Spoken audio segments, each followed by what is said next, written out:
burgerregteorganisasies Freedom and the Law en die Helen Suzman Stichting sê in hofstukke dat die aanklagte teen minister Pravin Gordhan geheel en al ongeldig, doelloos en sonder substansie is en eenvoudig op slegte regspraktyk neerkom. Hulle voer aan dat die klagte ten beste onthul hoe duiselingwekkend onbevoegd die NVG en die volke is.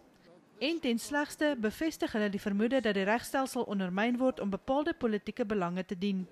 Die tydsberekening van die klagte word ook bevraagteken.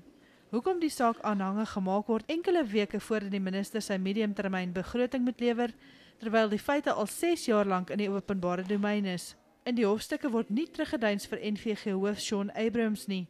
En sy nuuskonferensie om die klagte aan te kondig word beskryf as bizar en herinner aan 'n vertoonverhoor.